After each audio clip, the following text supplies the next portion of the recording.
Thank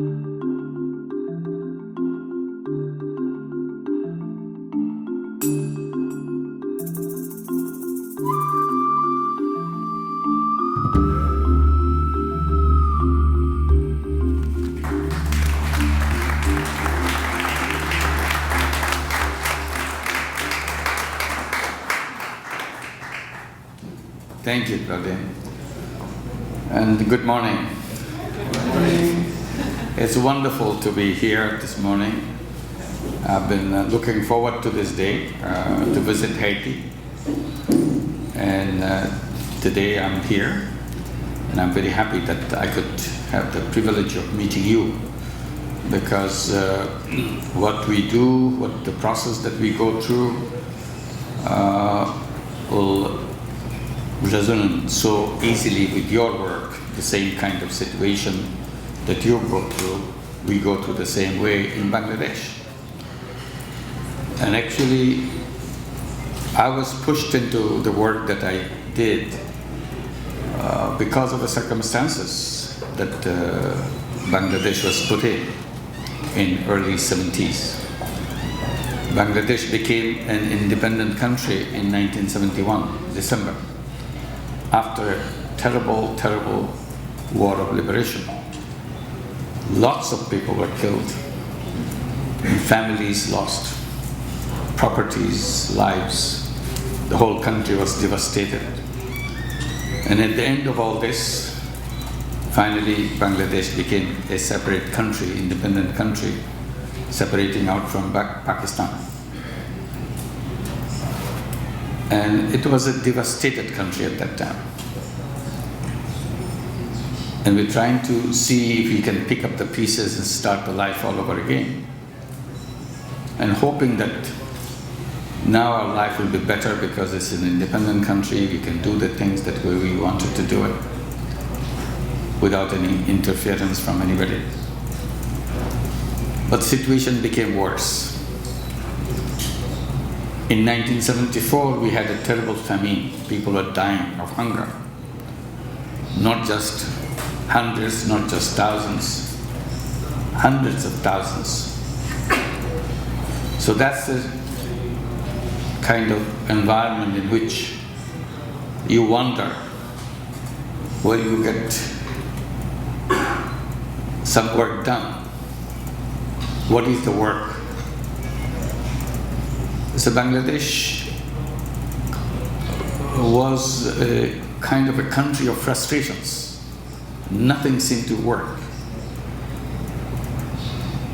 So when you are at the deepest of your frustrations, that's probably also is the greatest of hope, that maybe we can turn it around in a simple way, small way, and instead of just get caught into the frustrations.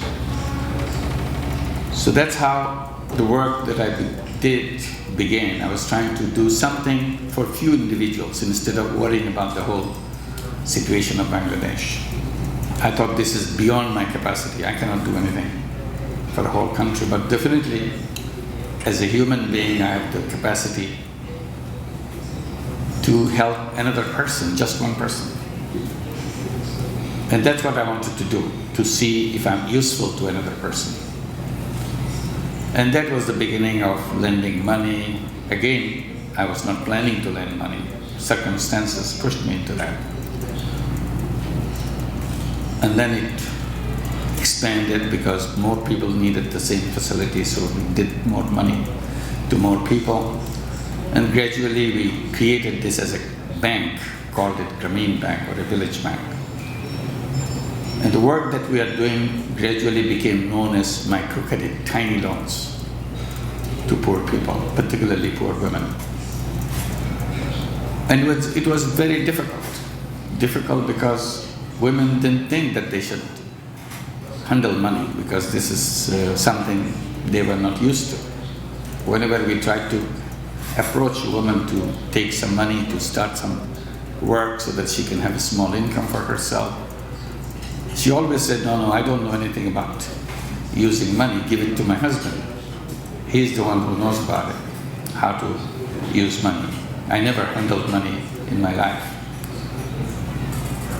So we didn't give up. We were very stubborn about it. That, well, think about something, you can come up with something. And gradually, 1 to 10 people, women took money and started doing it, and it encouraged other women to do similar thing. And that was the beginning of breaking that cycle of fear. So as I was doing it, I was very excited that it's working with people. This is just 1 village, 2 village. Then everywhere I go, I see a very common phenomenon. The children in the family cannot see after sunset, after darkness, because their eyes get blurred. They literally turn into blind children. And I'm not a doctor, I don't understand this. So I tried to understand why it's happening, why children can't see anything. So I talked to the doctors. So they told me this is called night blindness, and it happens because of vitamin A deficiency. So they said you can give them vitamin A tablets and they can regain their eyesight, or encourage them to eat vegetables with vitamin A, particularly colored vegetables that will have lots of vitamin A. So we discussed among ourselves, and we decided to take the vegetable option. Forget about the vitamin A tablets, because we didn't want to go for vitamin A tablets, because then we have to go to somebody to give us the vitamin A tablets. And people will get used to the vitamin A, everybody will ask for vitamin A. And that is something we cannot pursue very long. As the numbers will increase, it will become a burden on us to find money to give vitamin A tablets. So we thought we can solve the other problem, vegetable problem, easily. We can encourage them to feed the children vegetable. What we did, we started giving them vegetable seeds, saying, why don't you grow vegetable and eat this vegetable, make sure your children eat vegetables, and that way this trouble will be over. And we picked the best seeds possible and give it to them, sold it to them, because we wanted to do something which works in a sustainable way, so that we don't have to stretch our hand to other people to give us the money. As we expanded our microcredit program, so was extended the vegetable program. In the process, gradually we became the largest seed seller in the country. It was a very simple idea. We put the seeds in a 1 penny packet. Some are expensive seeds, some are less expensive, some are very cheap, but always 1 penny. If it is an expensive seed, you get 2 or 3 seeds into the packet. If it is cheap seed, you get a lot more seeds into the packet, depending on what particular variety of vegetable you are growing. People loved it, they bought it, and we covered our cost because everything is paid for. So we didn't have any problem in expanding the whole program nationwide, because it pays for itself. And in the process, night blindness disappeared from Bangladesh.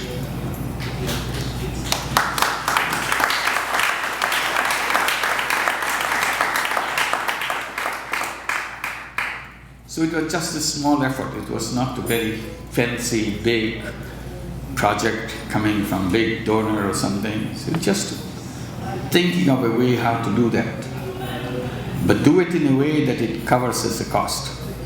So we had no intention of becoming a seed seller and make a lot of money. We could make a lot of money too.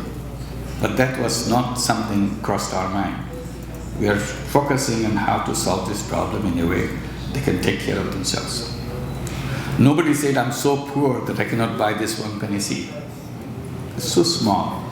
And they loved it when it grows right next to their house. Some people said, well, these are landless people. They don't own any land. How can they grow seeds? I said, okay, come on. A patch, even if you do it right in front of your own door, it's plenty of vegetable for the family. And if you're doing it on the roadside, wherever you have a space, nobody will mind it. Nobody say, hey, this is not your land. And nobody ever complained from the people's side that, oh, we don't have land. It's only the intellectuals say, these are landless people. All those discussions in a conference table, not with the people. Another thing happened right from the beginning. I'm mentioning this, how all these things came to us. We confronted this situation. I'm sure you confront this situation in your work in everyday way. We saw that lots of diseases, stomach-related diseases and so on, parasites. And again, the doctors advised us that it's because there is no latrine, there is no sanitation in the villages. They go just out in the open. This is a traditional way. And it spreads diseases all over the country. So we thought about it. How do we let people change their habits? This is some age-old habit. You cannot just tell them and then they change. So we tried to explain to them, but they promise, but they don't keep the promise. So we came up with another idea, which will not kind of scare them about the money, investments to build sanitary latrines and so on. One of the conditions before you start even talking to us about joining, you have to dig a hole and use it as a latrine. And that is the first eligibility condition. And we literally will go and inspect that hole, that you are using this hole. So in the beginning, because, no, we don't want to do that. But nobody said it's expensive because all you need is a little thing and dig a hole. Everybody can dig a hole. But we are so stubborn about it that we will not let you join Grameen Bank until you have this hole. So everybody knew before they came, they had to make a hole and use it for several days, then invite us to inspect.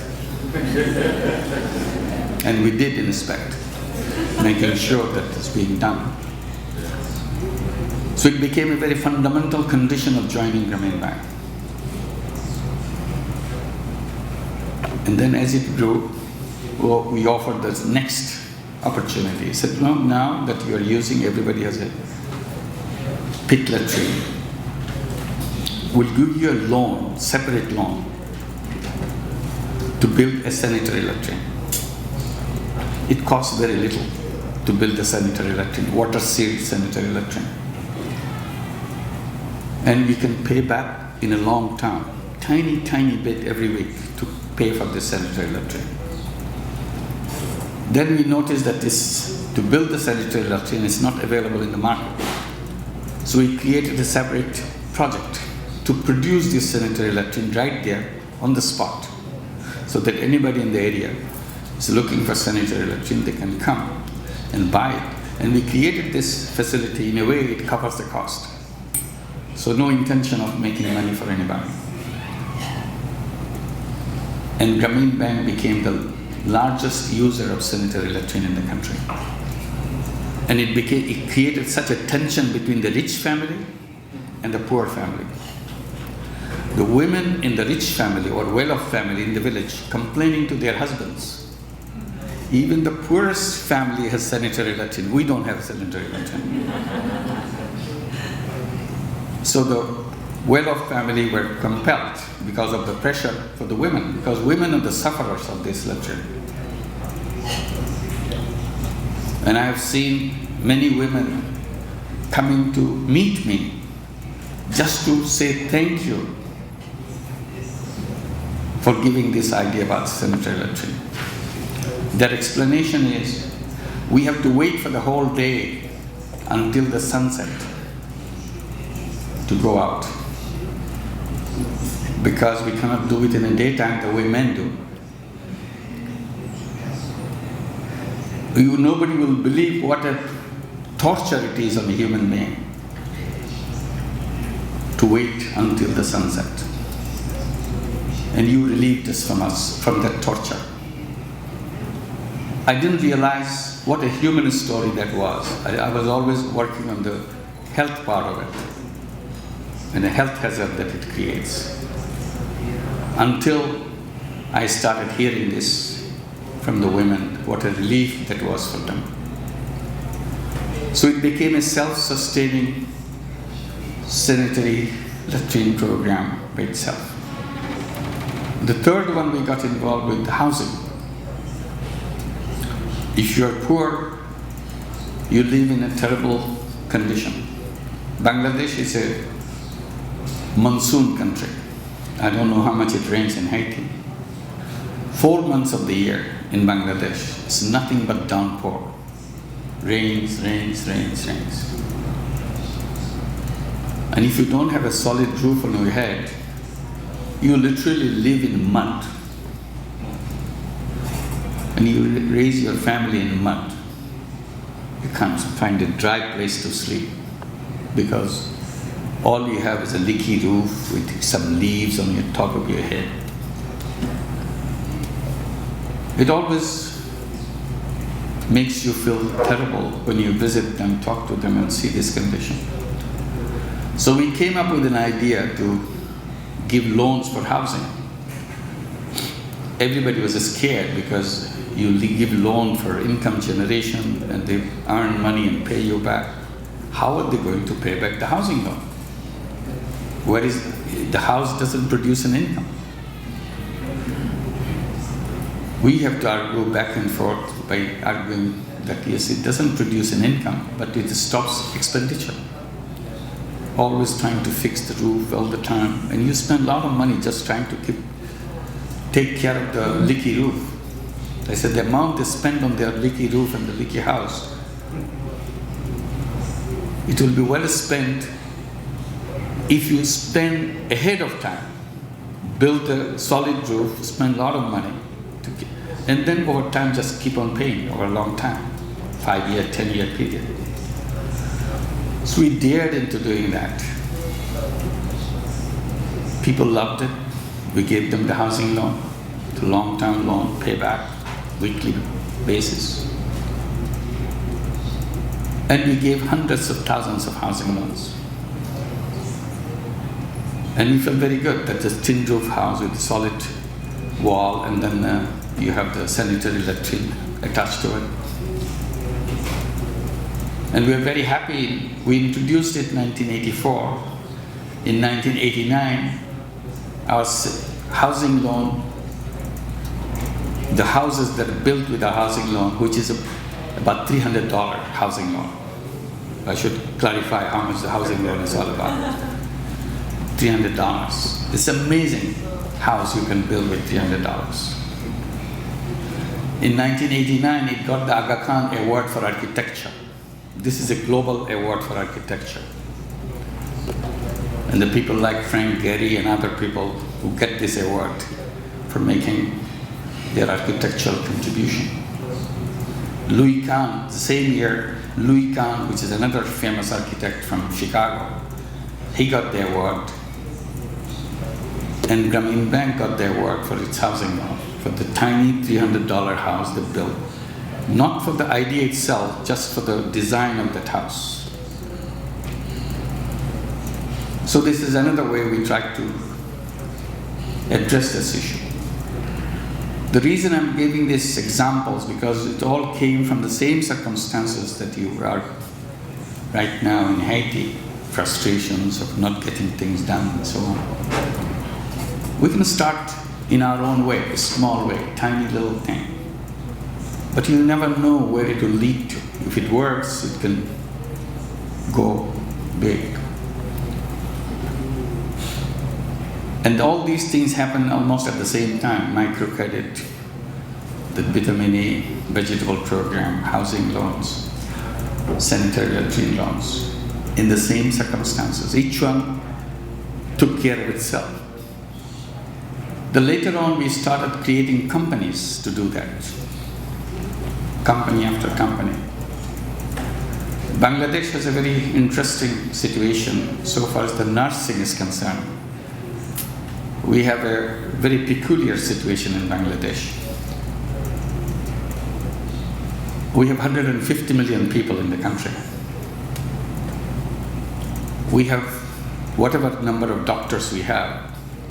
The ratio between doctors and nurses is very strange. We have 3 doctors per nurse, which would have been the other way around, meaning that we have terrible shortage of nurses. So we thought maybe we should address this issue in our own way. So we created a nursing college.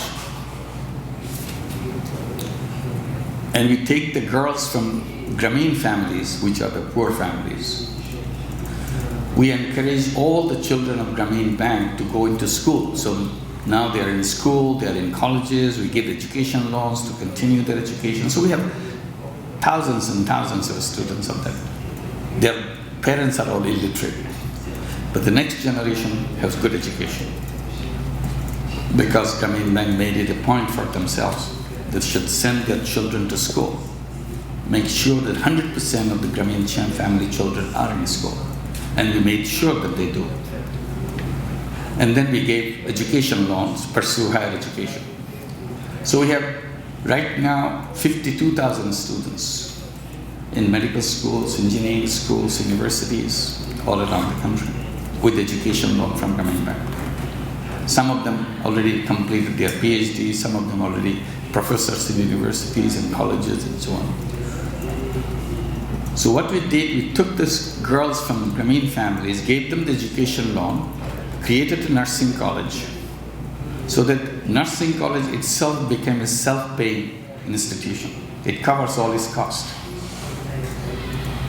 And we have a joint venture with Glasgow Caledonian University in Glasgow. Their Dean of Nursing School volunteered to become the principal of the nursing college in Bangladesh. She lives in Bangladesh now. So this nursing college will produce about 100 nurses every year. But we need a series of these nursing colleges so that we can produce thousands of nurses. Nurses are in short supply in Bangladesh. They are in short supply globally. So we tell the girls, look, if you are willing to or ready to work outside the country, we'll be happy to find jobs. And instead of us finding jobs for them, job hunters are coming to us to recruit our nursing college, that we will take the whole class as soon as they graduate.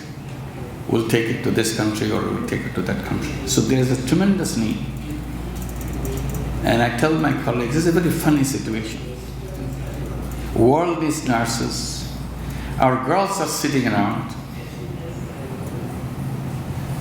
getting married, having children, nothing else to do. How do you solve this kind of problem? Being a girl in Bangladesh, like many other countries, we are looked at as a kind of disgrace that you are a girl. So all your life you are in an apologetic mood, apologizing to everybody, sorry, I'm a girl. I disappointed you. And I'm sorry that I created all the problems for you. Because a girl child in a family creates problems for the family because of the way she has to be paid for in her marriages, because of dowry system. The families get scared. Then now we have to sell everything to get the girl married off. So here, coming this opportunity as a nursing college is a tremendous opportunity. So we created a lot of these independent companies. And then we saw how the world is divided up. There's a business world, there's a charity world. In the business world, you are always focused on making big money. That's what you're trained for. We have business schools who train you how to make big money. So your whole mental mechanism is shaped in that way. Make money. And don't think of anything else. All the problems that you see, this is nothing that you get involved with. These are the problems what the government should take care of. Your job is to make money. So as the world continues, more problems we create and we dump it at the door of the government. Poor government is totally helpless, not knowing how to handle that. On the other side, there's a charity world. Charity world, people give money so that some of these problems can be solved in a charity way. Government tax people, take the tax revenue and try to solve the problem. Again, in a charity way most of the time. Very little in a business way. So we can never kind of cope with the piling up of the problems that we have around us. And I kept thinking that why can't we take those charity things, kind of convert some of those things into business where you are not trying to make money, but you are trying to solve problems. Then I thought it's possible because we have been doing that ourselves. That's what we did when we did the sanitary election, when we did the vitamin A, when we did the housing. This is all business solution to the problem which a government or somebody else, a charity, should have solved. But we didn't wait for them. We just went ahead and did it ourselves. And we didn't have to go around with a bowl to bring money, charity money to do that. So we thought this could be done in a business way and called it social business. This is a business where your only objective is to solve problems. In a business way, meaning that sustainable way. You don't get into losses. If you got into losses, then you are not a business. So it's a non-loss, non-dividend company addressing a social problem. And I called it social business. We continued to promote these social businesses in Bangladesh. And many other people became interested, so they started their own social business. And we are surprised when a big company first time expressed their willingness to jointly create a social business. And that first company that we did was Danone from France, to produce yogurt to address the problem of malnutrition in Bangladesh. Malnutrition is a massive problem in Bangladesh. Almost half the children of Bangladesh are malnourished. So with this social business, we produce a yogurt fortified with iron, vitamin, zinc, and everything. What is missing, all the macronutrients which are missing in the children. And make it very cheap so that everybody can afford to eat this yogurt. And children love this yogurt because it's very delicious. So they eat it very eagerly. You don't have to push the children to eat a medicine. It's not a medicine for them, but actually it is a medicine.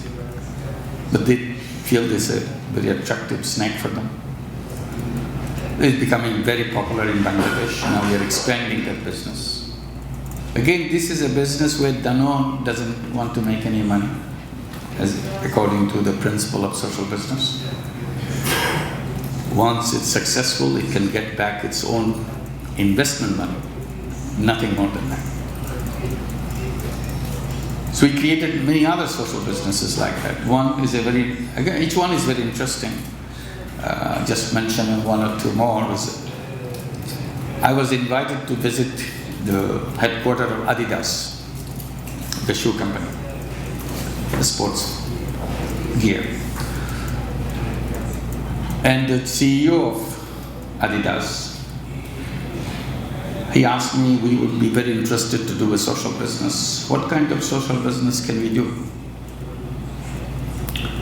I said, well, one way you can start it. You start with a mission statement for this company. He said, like what? I said, well, maybe we can frame it like this. Nobody in the world should go without shoes. As a shoe company, it's our responsibility to make shoes affordable to even to the poorest person. So Dr. Heiner was sitting next to me. He said, the CEO, he said, my colleagues have asked me how cheap the shoes should be in order to be affordable to the poorest people. I said, oh, maybe it should be under €1. He looks at me again, you're a very difficult man. I said, no, it's not a big question of being difficult, this is the realistic thing. If you want to address the poor people, it should be in the price range of €1. He said, I'm not sure whether we can meet that goal, but I'll talk to my colleagues. So he had another long session. After 2 hours, we got back again. He said, we all agreed that we'll take that challenge. We are not sure whether how to make it, but we have agreed to investigate and come as close as possible to your target. I said, that's good enough for me. So that was the beginning of another social business. So we signed an agreement, have a joint venture with Adidas. And they worked for 2 years. They are experts coming to Bangladesh, meeting all the people in the villages, what kind of shoes you ever bought, why did you buy the shoes, what do you use the shoes, why didn't you buy the shoes. Most of them buy the shoes at the festival time. And they use on the festival day, and then pick it up, keep it. Because it's too precious to use it every day. But we are looking for something everyday use. And after 2 years of research and designing and so, finally they produced the shoes and did the test marketing in Bangladesh. And it was priced as €1. Everybody loved it. Very comfortable and so on. But women had a very common complaint about these shoes. And when I met next time, they said, well, women didn't like that. I said, what was the complaint? Because they had this market study to see the after effects of those shoes. So they complained these shoes come only one color. Very dull gray color. They said, why didn't you make it red? Why didn't you make green? Why didn't you make yellow? I said, doesn't it make sense to you? He said, yes, we had laughed on this. Adding color is no problem for us. It doesn't cost anything extra. So I see, they understood it. You didn't. You are the shoe company. So now they are going back and they'll come with the mass marketing of this product. Why do we need shoes? Because of our parasitic diseases in Bangladesh. It's a very common disease in Bangladesh, for children, for adults. If people could wear shoes, this disease will completely disappear. So again, you are solving a problem where you do it in a business way. And people love these shoes, children will love these shoes and wear it. So all the problems we see around us, here in Bangladesh, anywhere else, same is there. But human creativity is so enormous. All these problems that we talk about, in the face of human creativity, they cannot just stand for a second. But unfortunate thing is we never use that creativity. Use all our creativity to make money, not solving problems. Said, why don't we open a door so that we use the same creativity that we use for making money, use to solve problems. That's all. That's what the social business is all about. Using the door of creativity that all of us have. Each one of us has this creativity. It's not a special people who has the creativity. And particularly our young generation today has more creativity than any young generation in human history. But they don't know that. Whatever creativity they have, they'll be using for their company to make more money. Because they don't know that they have the creativity to solve every single problem that we see in front of us and feel happy about it. So that's the kind of approach that we are trying to encourage and see how far we can go. Each one can be a very small thing. How to create jobs could be a social business, very attractive social business. We can create enormous amount of social business to take care of all the people who needs jobs and income. We can create entrepreneurship, because entrepreneurship inside all of us, simply opening it up. How do you open it up? And we create social business to open it up. And then they take care of themselves. We can create all the problems of housing, or the problems of healthcare. Healthcare is a massive area where we can bring social business to address every single healthcare issue. I gave some examples just right now. The night blindness, parasitic diseases. We are working on the maternal death. Women die in Bangladesh and many other countries at childbirth. What a shame that civilization has brought us up to this level, but we still don't know how to have a safe delivery for a woman who is just going to become a mother. Instead, she embraces death. And we couldn't care less what happens. But it could be solved very simply. One challenge I gave to some of the diagnostic tools manufacturers, including General Electric, healthcare, to make ultrasound equipment. Make it very simple, just a tiny little device like an iPhone that we have in our, or a phone, mobile phone that we have in our pocket. It could be as simple as that. Like we have mobile phone in everybody's pocket. That mobile phone, you put the icon ultrasono, it becomes ultrasono machine. All you did, plug in the probe and check the pregnant mother and how the baby is doing, connect it to the doctor who will see it on his screen. It's there, it's already there. Simply we do not connect it.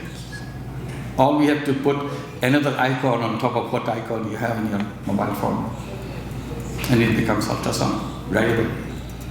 Today, with all kinds of GIS and everything, that you know exactly what point you are, you want to look for your restaurant, what the direction is, you do everything because you want to pay for it.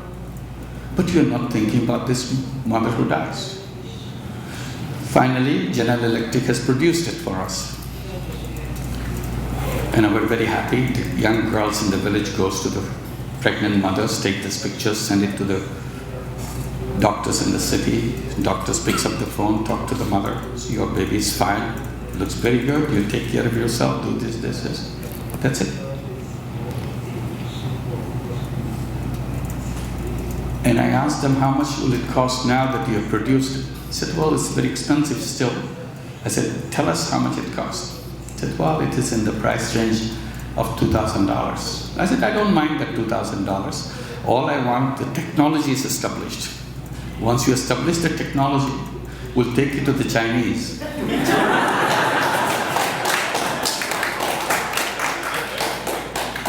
They will make it for $15. So it's all done.